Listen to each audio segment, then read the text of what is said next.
Friends and enemies, welcome to yet another edition of the Canadian Bitcoiners podcast. It's a double header today. I'm going to be taking double duties. Joey has a night off. Good for him. But I have the hot seat, and I'm going to have a couple of good guests coming on today. I'm Len, of course, and Joey is my co-host who's not here. So if you have any questions to do with this show, send them over to me. But before we go any further and bring on our honored guest, I want to talk about two sponsors that are sponsoring the show. Number one, Easy DNS, and getting a lot of praise these days because of the product that they have. So it is one of the best places that you can actually, it is the best place that you get for any cast DNS, for domain name registrations, web hosting, email hosting. You could do email migration. So if you have your email in Gmail and you want to migrate it over to somewhere else, this is the place to do it. Just sign up and get it done. Virtual private servers, they have that covered. You could even do Nostr relays. Well, they did it not anymore, but Nippo 5, they have that ability. So if you're on the Nostr platform and want to get Nostr verified, you're able to do this. Lots of opportunities to do that. Lots of things that you could do with Easy DNS. It's fast, it's reliable, and of course you could pay with Bitcoin. If you want to part with it, go right ahead. They will take your dirty fiat if that's what you're interested in paying with for the services. So check them out. Tell them that we sent you when you do that. But anyways, we have a second sponsor too, which is Bull Bitcoin. And if you're looking for some KYC-free Bitcoin, they have the ability to do that. So you go to Canada Post, give them your dirty fiat, and they give you some KYC-free Bitcoin as a result. If you want to pay your bills, you could do that. You could live off the Bitcoin standard, buy your Bitcoin, sell your Bitcoin. You can get even gift cards. There's so many opportunities over there. They have also Lightning, and they have even liquid Bitcoin. So lots of opportunities to get your hands on Bitcoin, the sidechain of Bitcoin, which is liquid, and even Lightning. You could get that straight from Bull Bitcoin. Really cool stuff. We have a referral code below if you want to get on. Feel free. Use our referral code. You're going to get $21 added to your account after doing that, after funding your account. But formalities are now out of the way. Let's bring on the man of the hour. And I'm going to try my best to pronounce his name. It's Ivan Makedonski. Did I pronounce that correctly? Awesome. Yeah. All the way from Bulgaria. This is the first guest that we've had from Bulgaria. So thank you for coming on the show. And he is 2 o'clock in the morning over there. So it's quite late. So I want to just say thank you for coming on our show. And we're very humble for having you here. Ivan, before we go any further, just give us some background about you. Give us, what's up with you? How did you get into Bitcoin, and your whole Bitcoin journey? Because for people that are unaware who you are, maybe you could just give some background about you. Yeah, I would say that in previous podcasts I went deeper into the topic, but the cliff notes here I'm happy to share. I really had a problem in the fiat system in my personal journey before researching this Bitcoin thing. That I lost my mother because of money, and because I was trying to solve the problems about me and my sister being protected in this uncertain environment, and so that nobody will help us. And not only that, there are systems in place that protect themselves, and they will throw you under the bus. For example, there was some money in her bank account that was hers, but because of the situation, they said, "Oh, like we need to wait a certain amount of time, so we know who we should give the money to." But while we waited, they depleted the account. It wasn't a lot of money, but yeah, the bank protected itself, and we didn't get anything. And I found out that when you're gone, even if you have a will, it's not your will. It's what the state allows it to be. So if your will is not written by the rules of the law, that means that it's invalid. And other people took advantage of that. And while I was dealing with all sorts of problems about this issue, when I found out that Bitcoin is the ultimate protection against that, and it's the will that you can execute exactly that you want, then I was a true believer. And then I said, okay, I need to do something in this space and started reaching out to people. And it's another story how I actually ended up in Breeze, but I'll leave it here for now and leave you where you want to take it. Just curious, what's your technical background? Because it sounds like to me you have a great deal of knowledge and you're able to apply that in the Lightning Network sphere. But I'm curious, what is your technical background and how it helped you with your Bitcoin career? I would say there is almost no technical background. I'm not a developer. In Breeze, I'm the first non-developer person. My skills were around, I would say, Excel, because I was in managerial jobs and I needed to build charts. Then I studied visualization so I can create them dynamically and stuff like that. But it was out of necessity. I didn't really study about it and get certificates or anything, but I needed a chart. But I found out how to do it in Excel, did it for myself. Then Google Data Studio came to play. Then I studied that and stuff like that. So I would say my technical knowledge is about that. And right now I'm writing some scripts with ChatGPT, but I'm still not a developer. I'm focusing on the other things. I'm about marketing, as I said, creating visuals, charts, operations, human resources, like anything else but developing.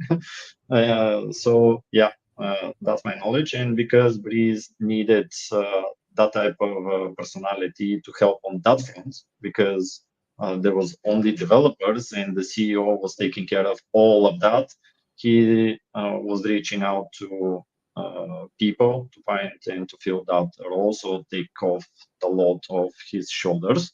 And luckily, out of all the interviews, they decided to go with me. I love your title. It's Chief of Staff. Yeah, the official title is Chief of Staff, but the unofficial title is Chief of Stuff. So anything that's not and I could be doing it. So yeah. That's odd. Now, I'm curious with ChatGPT, and I just want to dive deep into this. Well, maybe not too deep, but I'm curious. Is you use that tool to help you with your creating of charts, the markets, and the human resources? Is that also applicable to that aspect of your job? Well, currently I'm facing one particular task that we need to scrape some data from a lot of transactions in the Bitcoin network. And in order to do my work even more efficiently, it's not that I can do it another way through Excel, but it's with Google Sheets or Excel, it will take me 5 days. When I found out, okay, I can build the script, now it takes me 1 hour. So that's the difference. And just shout out to Jeff Booth, his thesis, playing real life. So that's how I'm using it. But obviously, the real soldiers are the actual developers. Mm-hmm. And ChatGPT can't help you in the Lightning Network because ChatGPT is building from 2021 libraries, and Right. Lightning Network, nothing is written yet. It's a mystery where and exactly how it's going to be applied. So you have to be highly technical and yeah, ChatGPT is no use there, but it is very useful for stuff that are already known, like give me a formula for sheets or give me a small script so I can move files and automate my work a little bit. So that's what I'm using it for. And have you used Google Bard and any comparison that you could give us between the two products? Actually, no. I mean, I know about it, but we have not dug in yet. That's fair. That's fair. Now, let's touch a little bit on Breeze, because a lot of people may not be familiar with the suite of products that Breeze offers, because I know that there's even non-custodial Lightning that is provided by Breeze, and there's essentially like it's running a node. I mean, talk about what Breeze offers to plebs like me. Yeah. when Breez was founded by the three founders, they are very highly technical people. They were Bitcoiners, all of them. And when they read the white paper, they foresaw that this is the thing, the white paper for the Lightning Network. They foresaw that this thing can transform Bitcoin from store of value to become this media of exchange. And they said, okay, let's build upon this white paper, and we don't know exactly the code, but this is the thing that could make that transformation. And the framework that they foresaw very smartly is that the Lightning Network is this complex beast that people don't want to deal with. Obviously, it's permissionless, and if you're a highly technical person, you can run your own node and earn fees. But for the normal user, that's unsustainable. And they said that it will be just like the internet. Internet is this complex system that's happening behind the scenes, and we are subscribed to an internet service provider that takes care of all that complexity, the cables, the routing, the scripts, like absolutely everything that I have no idea what behind it.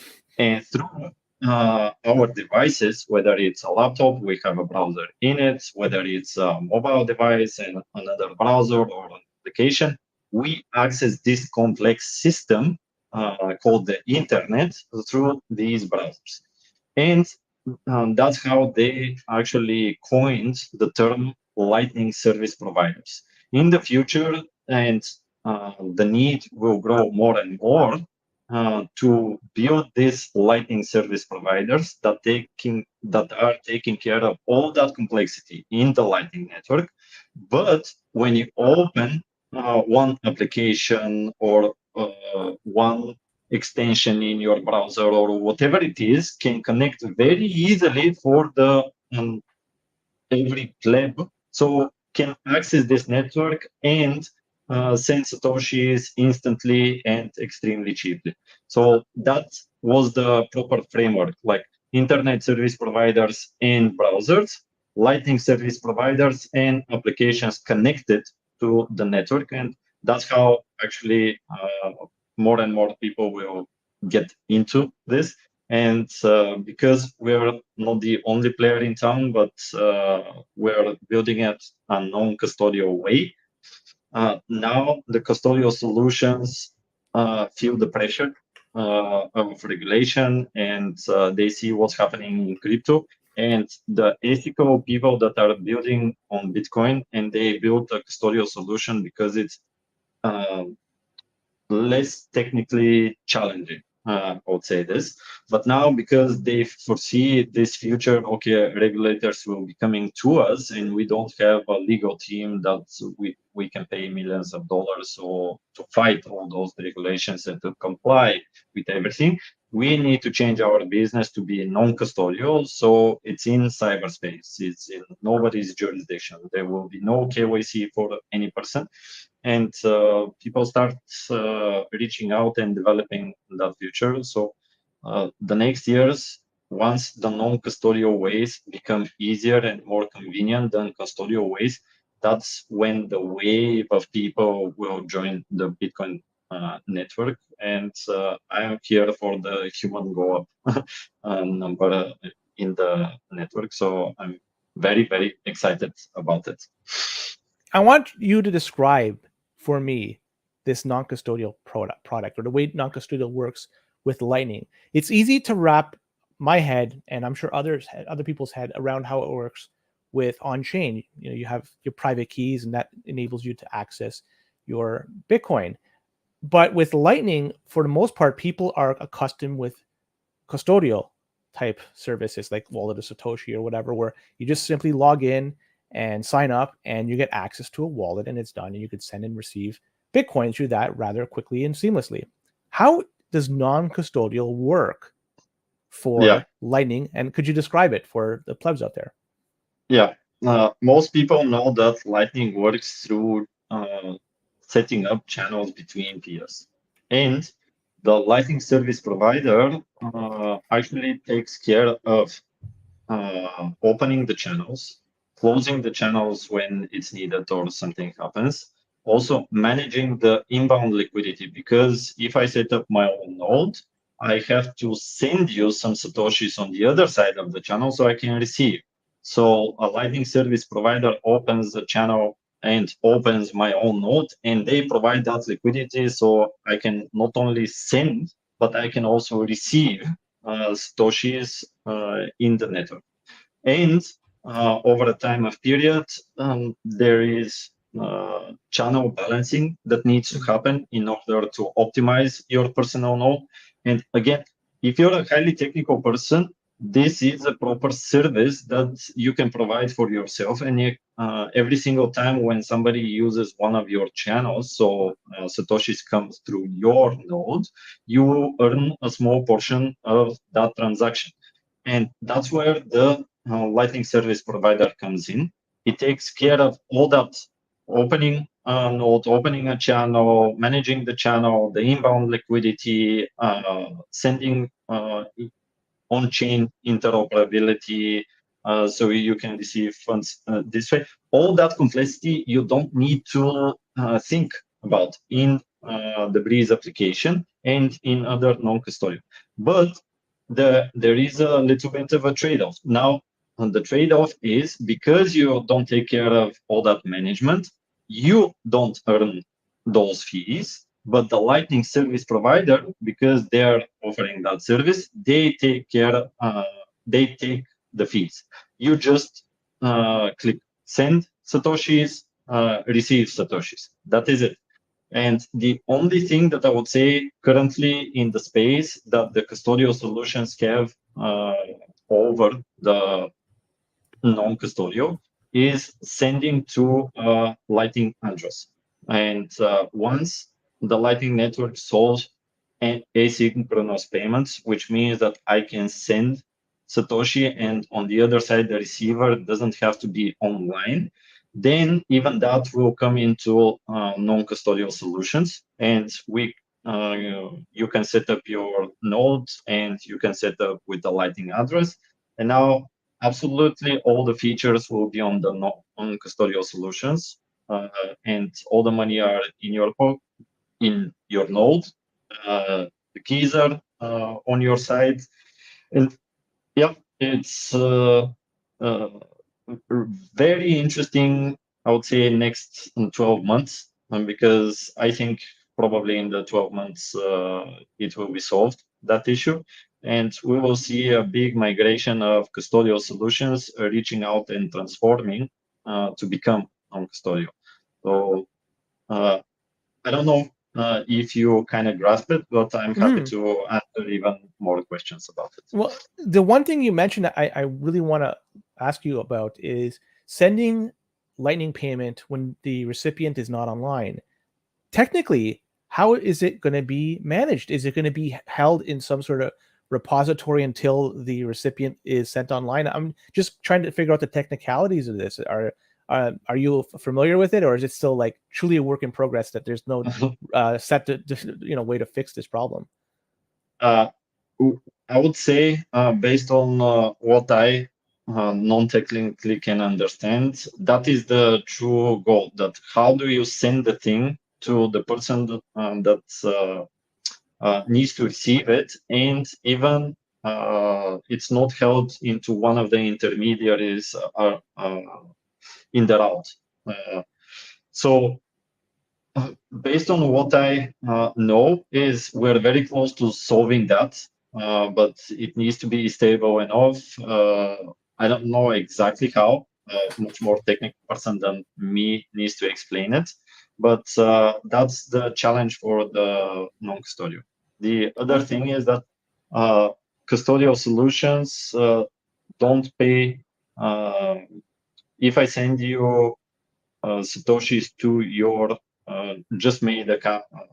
Right now, you make an account in Wallet of Satoshi or a custodial solution. You don't need to pay a fee to set up a channel. In the non-custodials, you have to pay a little bit of a fee in order to open channels. And people don't really grasp that. Oh, why am I paying like these 2,000 sats to open, to send, let's say 3,000 sats? And that's just the initial fee to open the channel. Once you open the channels, then you transact with I sent through Breez to people that I interact. The highest record was I sent 400,000 satoshis and I paid a fee 1 satoshi for it. It's incredible. The difference between the speed and the cost of sending a transaction on Lightning in comparison to on chain. It's incredible. And the one thing that I hear, and Shinobi is one that talks about it frequently. Maybe you could address this. He mentions that the scalability of Lightning it's not able to address every human on Earth, and so there's scalability. There's scalability issues with Lightning. But the way I understand it, that's not the case because it's a mesh network, and it doesn't seem to. I can't seem to wrap my head around that. There's a limit to how much this could scale. Do you know of any limitations with the scaling of Lightning, or is it essentially is unlimited? Before we sense real problems about the scalability, we have to get on to at least 1 billion people. And haven't we heard that before? Like, haven't we heard, oh, the first layer is too slow or whatever?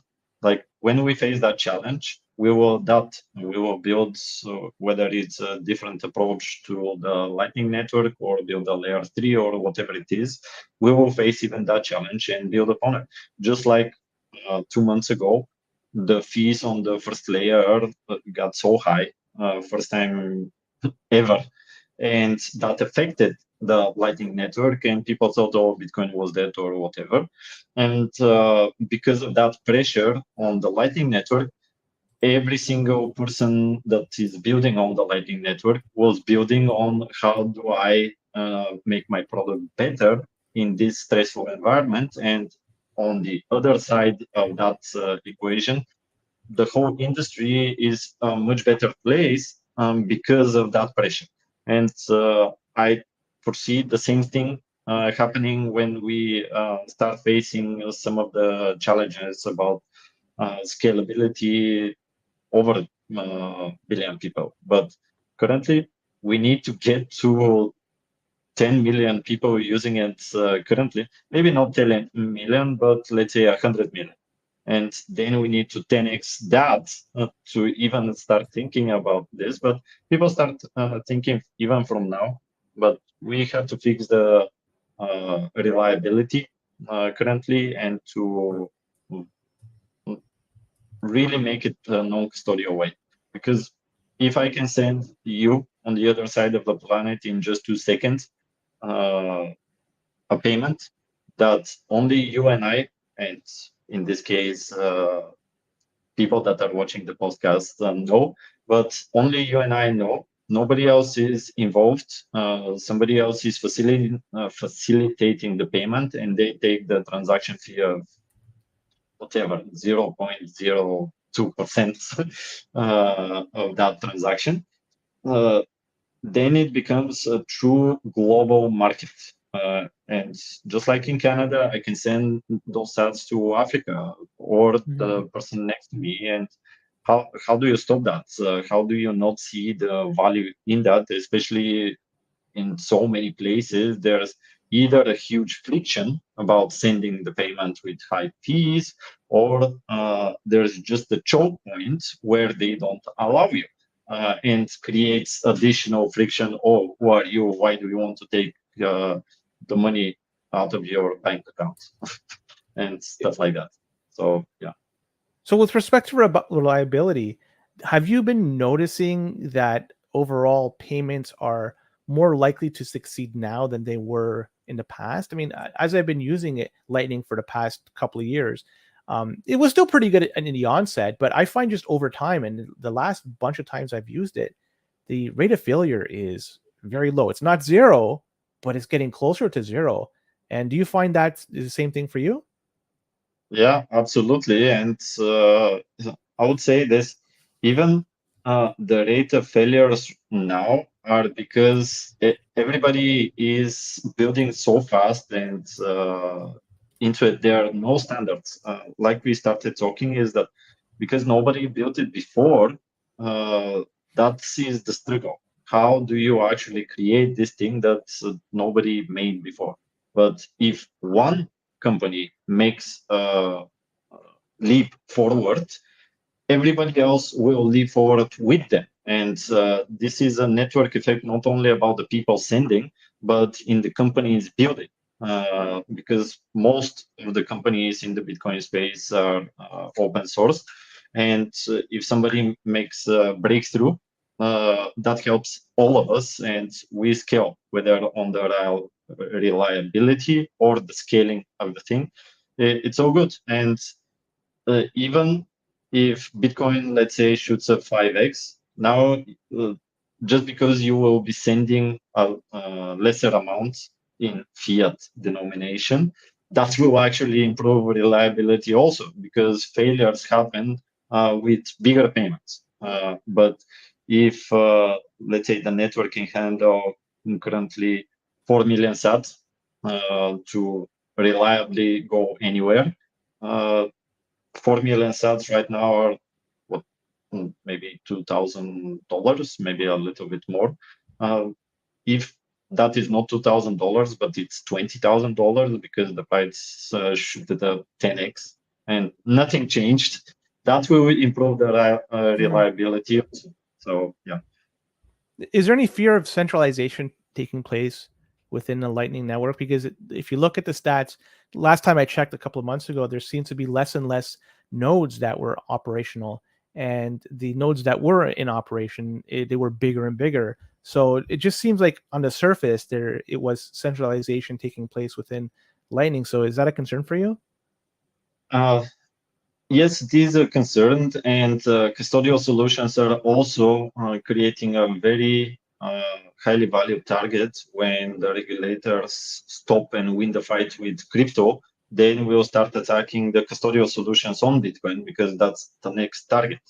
And it's, I would say, easy target, because there's a cluster of people there. But how Breez is operating is with this open Lightning service provider model. That right now we are building an SDK that you don't need to be a Lightning developer. You just need to be a developer in order to plug in Lightning payments in your application. And with this SDK, you plug it in, but we also give you an option to connect to any Lightning service provider out there. You're not locked to Breez as a Lightning service provider. So that means that if it's an open market, now you're incentivized to be a really good, efficient operator as a Lightning service provider and compete against everybody else. And you can compete with companies, or you can compete with individuals. If they set up a Lightning service provider, but it's just one person operating this environment, it could be he would earn, people will benefit, because it's competition. And not everybody operates in the space like that, but this open Lightning service provider model will become very valuable after we really stabilize the things that we need to improve. And as we talked, Bolt 12 and asynchronous payments to allow the last feature that custodial solutions have on us. And yeah, it's really exciting. One other thing with this open Lightning service provider model is that right now, if you're an institution or you're just a whale in the Bitcoin space and you have the best practice of non-custodial in your hardware wallet, multi-sig situation, or whatever, and the Bitcoin is there, you're not earning a yield.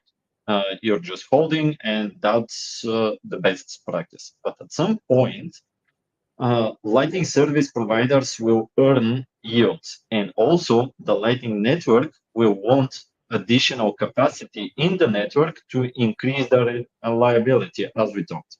And let's say you have 1,000 coins or 10,000 coins or whatever. You're a big institution, and you don't want just to stay there. But when you see all this Lightning service provider is earning 4% yield yearly on their Bitcoin or what they have. So now there will be a game theory playing that, okay, how much am I comfortable putting in the Lightning Network out of those 1,000 coins so I can earn a yield on that?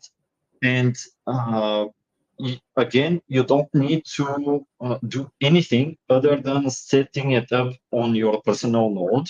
You have the keys, and you just say, oh, I'm going to call CECO, or I'm going to call Breez, and just connect in this matter. So I provide this liquidity. Let's say out of the 1,000 coins, I'm going to give 400 in my own node, so I can increase the reliability on the network. And my personal incentive is to earn yield. And now the Lightning service provider is not going to earn 4% yield yearly, but we're going to split the fees. So that person will earn 2%, and the Lightning service provider will earn another 2%. And good luck when that thing goes viral. But right now, it's just extremely early, building all that infrastructures to be very reliable. And also, the real big players are not in the space yet. They're kind of touching the surface, and they're touching the surface in a fiat manner. Okay, we're going to give you millions of dollars.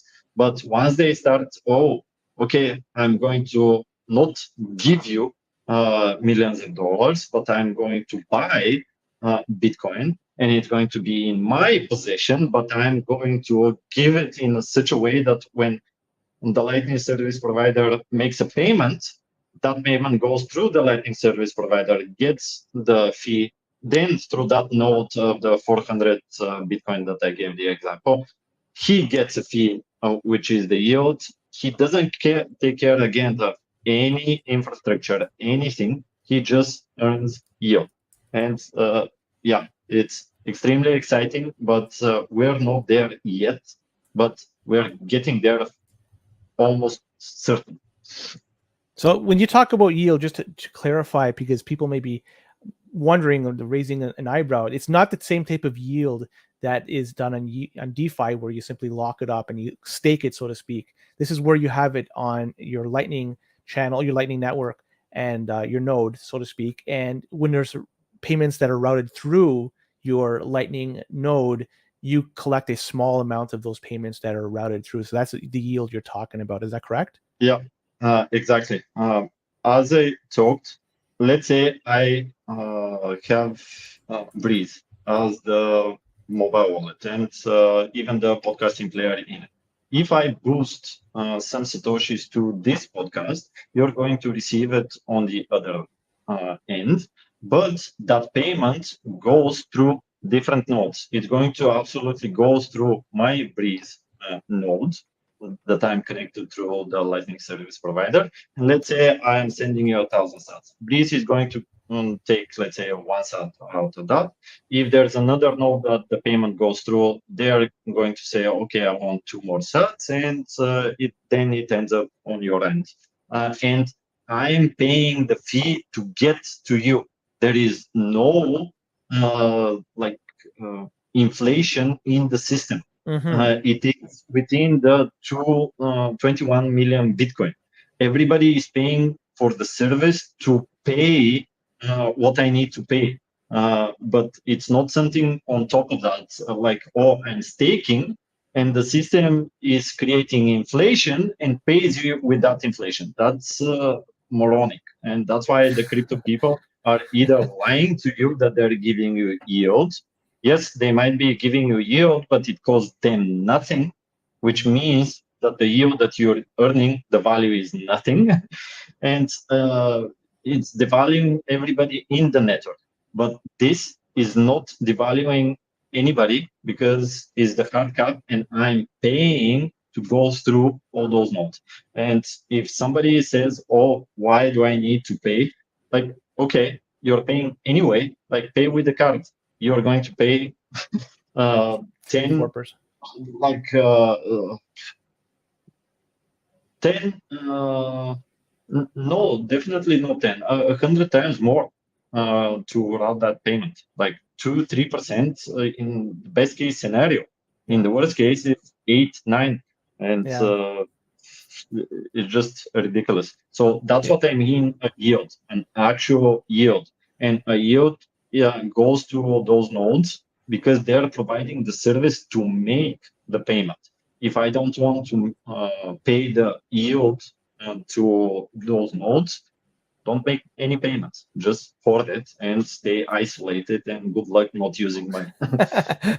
Have fun keeping your Bitcoin. But then I guess the next question I have, you were talking about, when we're talking about scalability, is the number of users coming to the system currently and then attracting more users in the future. What role does Nostr have to play with this? Because there's a lot of people out there that are migrating to Nostr, getting exposed to it, and learning about the whole Zaps thing. And then that, for people are unaware, you're essentially sending Bitcoin sats to somebody based on a post that they put. So if you like the post and you want to reward them, you could zap them, so to speak, and you could send them whatever amount of Satoshi. So in your eyes, what role does Nostr have to play with the Lightning Network adoption? Yeah, Nostr is a protocol. And a way to explain it is to make not a metaphor, because it's exactly like that. That if I have an email account, it is hosted by Gmail, Yahoo, like locally, whatever way. But we are connected through this HTTP protocol. And because the data is there, that's why I can send an email from Gmail to anything else and vice versa. Because the data goes through that protocol and can be received on the other side. But in the social media and the website space, that's not the case. That's why Twitter is a walled garden. Facebook is a walled garden. Yeah, you can send from Facebook to Instagram some interoperability between the two apps, but it's again in this Facebook and now Meta company, like what they allow it to be. And that's why the data that's in this company is extremely valuable, because they are scraping everything that would be known about us. And it's not your data, just like the money in your bank account is not your money once it's there, it's the bank's money. And your data in all those walled gardens in the social media space, it's their data, you're just borrowing it and using their networks. But Nostr is a completely different thing. And I tweeted that for me, a metaphor is that right now Nostr is just like Bitcoin in 2010, but for freedom of speech, because it is like this. The Nostr protocol is where the data is held, and we are all connected to that link. So if I'm connected to you in the Nostr protocol, I own that connection in the protocol. And on top of that, people are building the next Twitter social media, but that's just a way to visualize the data. Just like the email it can be visualized a certain way in Gmail and another way in Yahoo. That's the exact same way in Nostr. The data is in the protocol, but can be viewed through to look like Twitter, or to be viewed like YouTube or like Instagram, and quotation marks. That's not exactly Twitter, but Twitter-like designs. And if, let's say, that future Twitter bankrupt, it's exactly like the non-custodial Bitcoin. The Bitcoin stays in your possession, and the data in the Nostr protocol, because I own it, I can go to Instagram and I have all my connections there, all my posts there, everything that I have, my history, my data is in my possession. And even a level deeper is that I can even have that data in my own personal hardware. Like, even if I'm connected to many hardwares, let's say 10 relays to be distributed, if all those relays go down, I can plug my own hardware and have that data in my possession, which is really exciting and creating this sovereign way for our data. But on top of that is, again, if I post something on Noster and I post it through the visualization that is like Twitter, not only Twitter sees it, that let's say you are using Instagram there, that type of visualization, you are going to see that data because you're connected to the Nostr protocol. Everything is there. And if you place something there, that means it's for the first time, the internet will be absolutely open. And that will open the freedom of speech.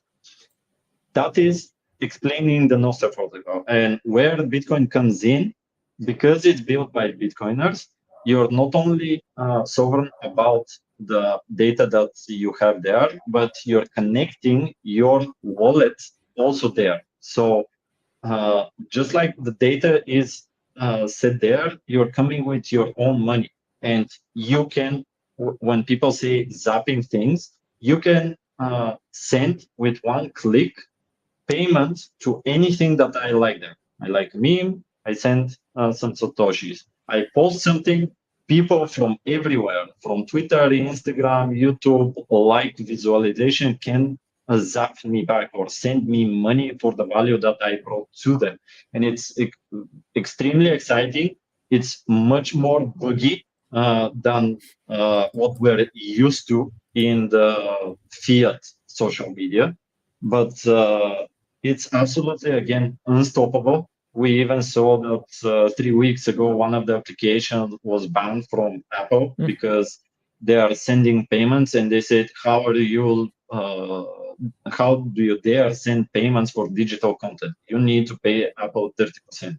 And they took down that method, and they created a completely new method 3 weeks after that news. And now, again, you can send the payments. So it's absolutely unstoppable, but just the tech is not there yet. And for every content creator out there, if you're not on Nostr, you're actually making a big disservice for your value. Because if you start playing with it, you will really understand why at some point Nostr will explode and everything else will start going down, and it will be parabolic for one to go up for Nostr because everything is connected. So if the future Twitter, let's say they make something brilliant, it gives it to everybody else. So the next Instagram, because it's connected to the same protocol, also benefits because it's connected to the same thing, just like the fiat system. When every single fiat currency fails, people will start asking, where do I go? And some of that will go to Bitcoin. When another currency fails, we'll start going to Bitcoin. And that's how, again, we're just phasing out of one system, getting into the other. This will play out in Nostr absolutely the same way. But for Nostr, it's I think it's the second year of developing. I don't think it's 2 years. So it's so new. It's so new. Like how new is Bitcoin with 14 years? And now go back 12 years. And that's Nostr today. And when people say, oh, it's too hard or whatever, I don't have to do that in Twitter or whatever. People will be pushed out. There was another wave of Nostr usage when, again, there was news in Twitter that, oh, I want to have some limitations because of scraping issues or whatever. Yes. And people started to search for alternatives. And some of those people ended up on Nostr. And we saw a huge spike. And because I'm already in Nostr and I'm not a content creator, but people connected to me. Some of them started zapping me for no reason because I have some content. Now, imagine if you're a content creator and that's your job. Obviously, it's buggy and you don't have to spend all of your time there. We are not there yet. It's not as smooth, but you should definitely invest the time. Place it that Nostr right now is the R&D segment for the content creators. Find out what really works, and you'll be so much ahead of everybody else that's not there. And when, let's say, Tucker Carlson comes to Nostr, the content creators that are before him are going to capture some of that value of other people coming in. It's incredible. And anybody out there that listen to this or watch this and has yet to use Nostr or is not even bullish in it, like that speech alone would have changed your tune on it, or at least attracted a whole bunch of new users to the platform. And you're right, when Twitter had the scraping issue where they imposed limitations by how many Twitter tweets you could read, it was ridiculous. I mean, it's something that they could do. It's a centralized platform. Elon Musk owns it, so he can do whatever he wants, but it just goes to show you that a centralized product can impose limitations on its users. And Nostr, it's untethers their users from that. So there's so much potential here, as you noted, and you're right. It's the infancy of this. It's so very early on in this game. Who knows what's going to transpire in the next few years or decade or so? Just like as you mentioned, Bitcoin is very early on, but a decade ago, Bitcoin was clunky to use, difficult to use, but now it's a lot easier, and it's only going to get easier moving forward. So similarly, Nostr, in terms of the social media aspect, is going to be easier to use as well. But just switching gears, I'm just curious, with respect to anybody out there that wants to run their own Lightning node, what software would you recommend, and even what hardware would you recommend? Again, you're asking a technical question to a non-technical person. Yeah, I'm not there. I would say ask some people that are much more competent about this. But I'm excited because now the solutions that you don't have to be a technical person can be plugged in to all the applications, to everything out there. And because in one of the podcasts that Greenlight and our CEO talked about is, if you're an app developer, they said, oh, let's give you this manual, then a second manual about security, then the third manual, and the developers go through half of the first manual, and there's I give up. But now you just plug in with a simple SDK. You have a cloud node, and not only that you're set up extremely instantly, but in your own application, you know nothing about the Lightning Network. All that complexity is taken care of those Lightning service providers.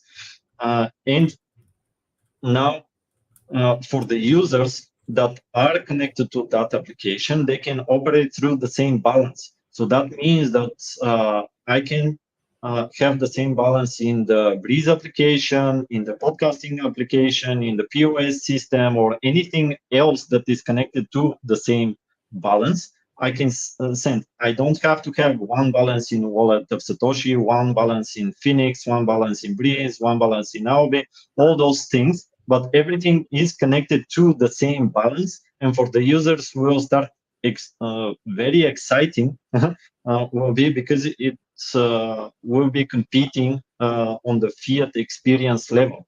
Because imagine if you had to have 50 credit cards because every card is a different network. No, you have just one and you pay everywhere with it, connecting to the proper network.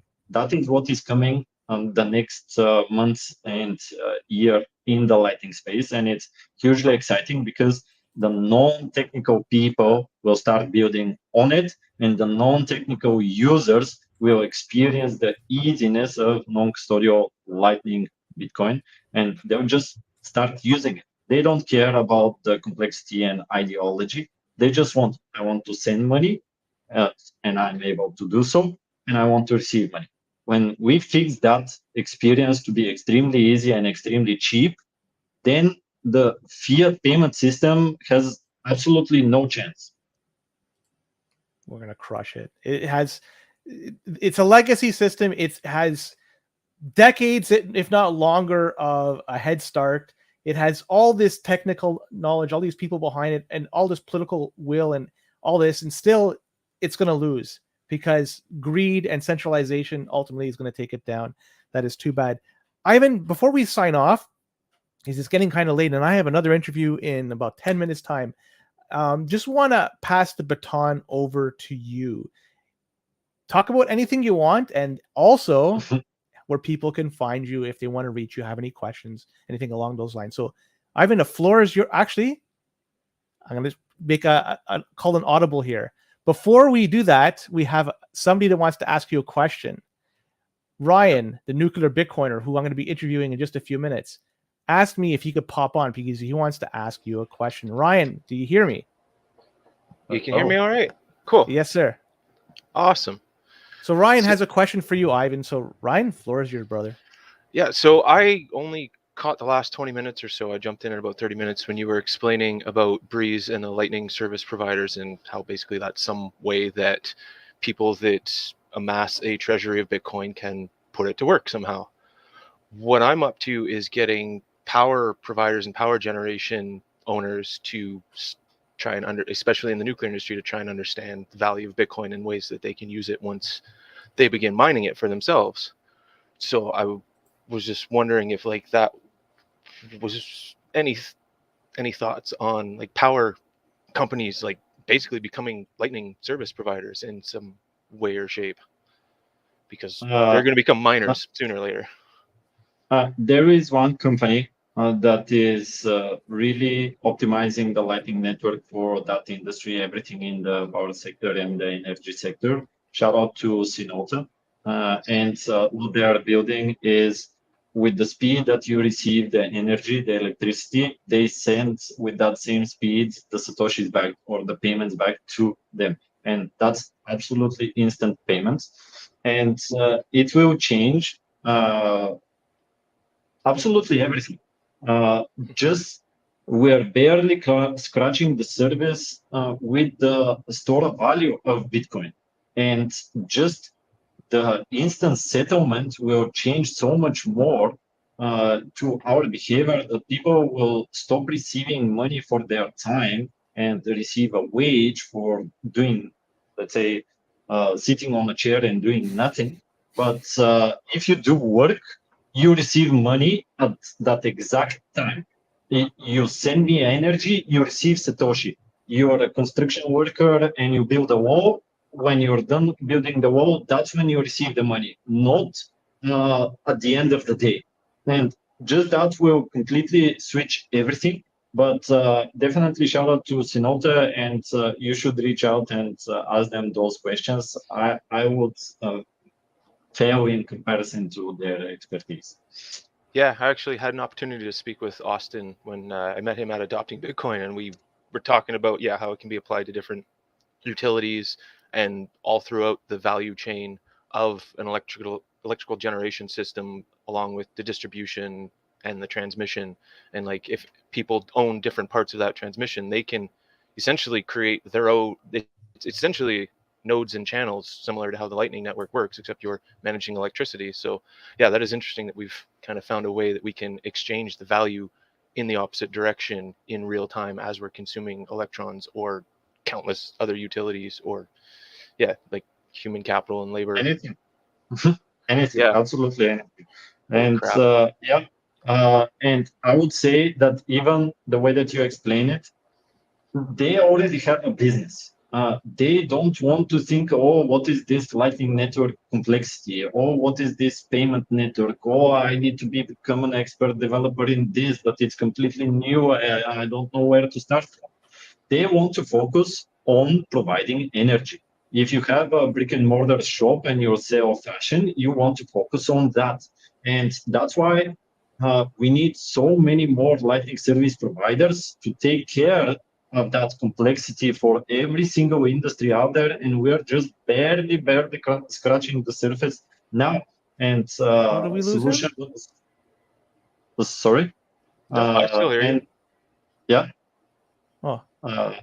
Yeah, and solutions are coming out for specialized knowledge. There's a company specializing in gaming industry. There's a company specializing in energy. There's a solution specializing in this and that. And that will facilitate everything to happen even faster. Going back to how I started, we have internet service providers and we have browsers to access that network. It will be exactly the same way for users about the Lightning service providers. Whether you're a business and you want to be connected so you can facilitate your business to crush the margins of the payments network and get them out of business. But it's again hard to switch the mindset, but the need is there, absolutely there. The benefit is also absolutely there. We have to just build it, and it's a slow grind of the education. But once you orange peel a person, once you orange peel a company, there is no going back. That is why there's no way that we will lose this fight, because maybe some people take religion and get orange peeled, but what is the count of those people? I would say that we're just getting more and more industries in it, more and more companies, more and more players, and that's what counts. Because one of that person will have a business and will say, I just want the Lightning service provider, and I want to focus providing the best service that I can do for my customers. And that's where it's going. Well, you know what? Before I want to thank you, Ryan, for jumping on, and you're going to be going through this process just in a few minutes. Ivan, just going to pass on the baton to you. Where could people reach you if they have any questions? What's going on with you for the next little while? The floor is yours for a little bit here. Yeah. Outreach me in Twitter or in Noster, as we talked. My handle in Twitter is Naku2000, Nackoo 2000. And in Noster, I'm Naku2000 at nosterplebs.com. Find me there, or any other social media. Reach out, we can chat about anything, whether it's the SDK, whether it's just philosophy, whether you just want to come to my meeting in my hometown because I started the first one ever. Like anything Bitcoin is game. So I'm happy to be outreached and really happy when somebody says, okay, let's meet. Well, appreciate you coming on, and same to you, Ryan. And for everybody out there that is watching, we'll be back in just 3 minutes for Ryan's interview. And for the audio side, I'm not sure which is going to be released first, but there's going to be a lot of audios released this week. But for everybody that's tuning in, thank you so much. And Ivan and Ryan, thank you as well. Yep. Thank you.